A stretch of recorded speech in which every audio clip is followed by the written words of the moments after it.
మీ ఇంటికి ఈశాన్య లోపం ఉందా? అయితే ఖచ్చితంగా ఈ వీడియో చూడండి. ఎందుకంటే ఇలాంటి ఈశాన్య లోపాల వల్ల చాలా అనర్థాలు జరిగే అవకాశం ఉంది అని చెప్పి శాస్త్రంలో చెప్పారు. పూర్తి వీడియో చూడండి, సమాచారాన్ని తెలుసుకోండి. నమస్తే వాస్తు పురుషాయ భూషయ్యాభిరత్ ప్రభో మద్గృహం ధన ధాన్యాది సమృద్ధం కురు సర్వదా. మీరు ఇక్కడ చూడండి, చాలా ఇళ్లలో మనం గమనించింది ఏంటంటే ఈశాన్యంలో ఒక మిస్టేక్ చేస్తుంటారు.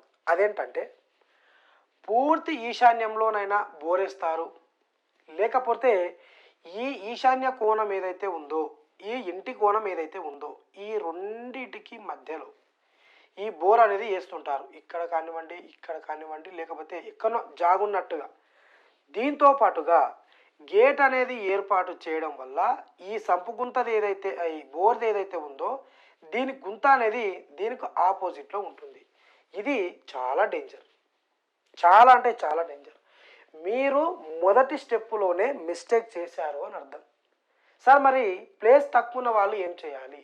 ప్లేస్ తక్కువ ఉన్న వాళ్ళు ఫస్టే కొలతలతో ఒక కాంపౌండ్ వాల్ ఎంత వస్తుంది, ఒక ఇల్లు ఎంత వస్తుంది, బోర్ అనేది ఏ పాయింట్లో వేసాము, మనం ఫస్ట్లో బోర్ వేసాం కదా, మరి ఇప్పుడు ఎట్లా అనుకునే వాళ్ళు ప్లానింగ్లోనే అవన్నీ చూసుకోవాలి.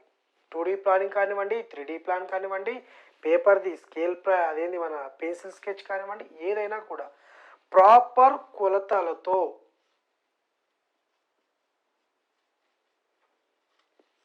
ఉదాహరణగా ప్రాపర్ కొలతలతో మీరు ఇంటి నిర్మాణాన్ని చేయాలి. మనం లక్షలు ఖర్చు పెట్టి ఒక ఇల్లు నిర్మిస్తున్నామంటే దేనికండి?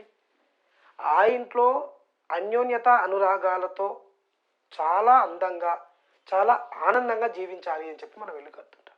ఈ చిన్న చిన్న మిస్టేక్స్ మనం తెలుసుకోకపోవడం వల్ల, చెప్పకపోవడం వల్ల, వినకపోవడం వల్ల ఎన్ని మిస్టేక్స్ జరుగుతాయి చెప్పండి. ఒకసారి ఆలోచించండి. ఇల్లు కట్టిన తర్వాత, అంతా అయిపోయిన తర్వాత, గృహప్రవేశం అయిపోయిన తర్వాత, ఒక 2-3 నెలల తర్వాత ఇలాంటి వీడియోలు చూసినప్పుడు, అబ్బా మాకు అప్పుడు ఎవరైనా ఒకరు చెప్పింటే మేము ఆ మిస్టేక్ చేయకపోతే, లేకుంటే ఈ మిస్టేక్ వల్లనే మాకు ఇంత జరుగుతుందేమో అన్న ఆలోచన వాళ్ళకు తడుతుంది. అప్పుడు ఏం చేస్తాను చెప్పండి. అందుకే నేను చెప్పేది, ఈ చిన్న మిస్టేక్స్ చేయడం వల్ల మీరు బాధపడాల్సి వస్తుంది కాబట్టి నేను ఈ వీడియో చేశాను. జాగ్రత్తగా గమనించండి. ఈ చిన్న మిస్టేక్ వల్ల ఈ ఇంట్లో చాలా రకాలుగా వేద అనేది ఉంటుంది. కోణవేద అనేది చాలా డేంజర్. ఈ రెండింటికి మధ్యలో తర్వాత ఇక్కడ కూడా సంపు గుంతలు ఏర్పాటు చేస్తూ ఉంటారు. సంపు గుంతలు ఈ కోణానికి తూర్పు సెంటర్లో రాకుండా ఇక్కడ ఏర్పాటు చేసుకోండి.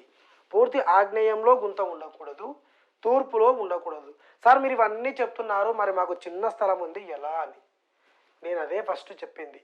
చిన్న స్థలం ఉన్నప్పుడు ఇల్లు చిన్నగా కట్టుకోండి. మాకు 50 గజాలు ఉందండి, మాకు పైన కిరాయి రావాలి, కింద మేము ఉండాలి అంటే కుదరదు. మీకు కిరాయికి వచ్చిన డబ్బులు కానివ్వండి, మీరు సంపాదించిన డబ్బులు కానివ్వండి, మీతోనే ఉన్న డబ్బులు కానివ్వండి. సార్ మీరు ప్రతిదీ డబ్బుతోనే అంటున్నారు. ఈ కాలంలో డబ్బు లేకుండా ఏ పని కూడా జరగదు. డబ్బుకు బ్రతకడానికి సంబంధం లేదు, అవి ఇవి అని చెప్పి కొటేషన్ చెప్తున్నారు. లేదండి, ప్రతి దానికి కూడా డబ్బు కావాలి. డబ్బు ఎప్పుడు అవసరం ఉండదు? మీరు శాస్త్ర ప్రకారంగా గృహం ఉన్నప్పుడు, మీరు ఆరోగ్యంగా ఉన్నప్పుడు మాత్రమే మీకు డబ్బుతో పని ఉండదు. ఆరోగ్యము తర్వాత మీ ఇల్లు కరెక్ట్గా ఉంటే మీకు డబ్బుతో నిజంగానే పని ఉండదు. కానీ ఈ కాలంలో సాధ్యమేనా?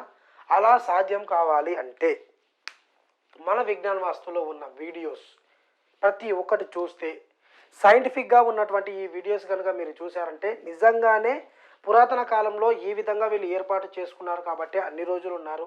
తర్వాత మనం ఇప్పుడు మిస్టేక్స్ చేస్తున్నాం కాబట్టే మనం ఈ ఇంట్లో ఎక్కువ రోజులు ఉండలేకపోతున్నాము, ఎక్కువసేపు కూడా ఉండలేకపోతున్నామని మీకు మీరే రియలైజ్ అవుతారు. నాది గ్యారంటీ. చూడండి ఒకసారి మన ఛానల్లో ఉన్న వీడియోస్ అన్నీ కూడా పరిశీలించండి, ఏ విధంగా ఉన్నాయి, ఒక వీడియోకి ఏం సంబంధం ఉంది. మీరు స్కిప్ చేయకుండా నిదానంగా మీకు టైం ఉన్నప్పుడు చూస్తేనే మీకు అర్థమవుతుంది. ఏదో ఒక వీడియో చూస్తే సార్ దీనిలో మాకు ఈ డౌట్ ఉంది, సార్ మాకు దీంట్లో ఈ డౌట్ ఉందంటే క్లారిఫై కాదు. ఫస్ట్ మీకే క్లారిఫై కాదు, నాకు ఫోన్ చేసి అడగడం సెకండరీ. ఈ చిన్న మిస్టేక్స్ వల్ల ఈ ఇంట్లో చాలా, అంటే మీరు ఒకసారి ఈ రెండింటి గురించే చెప్పారు అని, ఒకవేళ పడమరలో రోడ్డు ఉంటే ఈ దీనికి ఇట్లా, తర్వాత నైరుతి లోపాలంటే ఆటోమేటిక్గా అందరూ భయపడుతుంటారు. దీని గురించి కూడా స్పెషల్గా వీడియో చేస్తాను. ఈ కార్నర్స్లో గుంతలు అనేటివి రాకూడదు. ప్లస్ ఈ కార్నర్ సెంటర్లో వచ్చే దారానికి అసలే ఉండకూడదు. అసలే ఈ గుంతలు అనేటివి ఉండకూడదు. దిక్కులలో రాకుండా విదిక్కులలో రాకుండా ప్రాపర్ ఒక కొలతల ప్రకారం ఇవి ఏర్పాటు చేయాలి. కొలతల ప్రకారం ఏర్పాటు చేయాలంటే మీరు సరైనటువంటి ప్లానర్ దగ్గర ప్లాన్ తీసుకోవాలి. అప్పుడే ఈ శాస్త్ర విషయాలన్నీ కూడా చెప్తాడు. సార్ ఇంజనీర్ గారు ఇచ్చారండి, మాకు బోర్ పాయింట్ బ్రహ్మాండంగా ఈశాన్యంలో చూసారండి, మాకు 3 ఇంచులు పడ్డదండి అని చెప్తారు. సార్ మీకు 3 ఇంచులు పడ్డా, 2 ఇంచులు పడ్డా, 1 ఇంచు నీళ్ళు పడ్డా కూడా అది సరైన స్థానంలో లేకపోతే, దానికి రిలేటెడ్గా మీరు పెట్టే ఏవేవైతే అన్ని ఎక్విప్మెంట్స్ ఏవేవైతే ఉన్నాయో ఇవి సరైన స్థానంలో పెట్టకపోతే, తర్వాత దీనిని పరిశీలించి ఈ గోడను అక్కడ జరపడమో ఇక్కడ జరపడమో, ఈ ఇంటిని కోణంలో పడకుండా అక్కడ జరపడమో ఇక్కడ జరపడమో మీకు కట్టేటువంటి మేస్త్రితో దానిపై ఆధారపడింది. సరే ఒక మిస్టేక్ జరిగింది, దీనిని సవరించుకొని అంటే దీనికి మనకు సంబంధం లేకుండా దీనిని మనం ఎలా మార్చాలి అనేది వాళ్ళిద్దరితో కూడా ఉంటుంది. ఒకవేళ పడ్డా కూడా దాన్ని మనం రెక్టిఫై చేసుకోవచ్చు. ఖచ్చితంగా దానిని తప్పించి మనం ఇల్లు కట్టవచ్చు.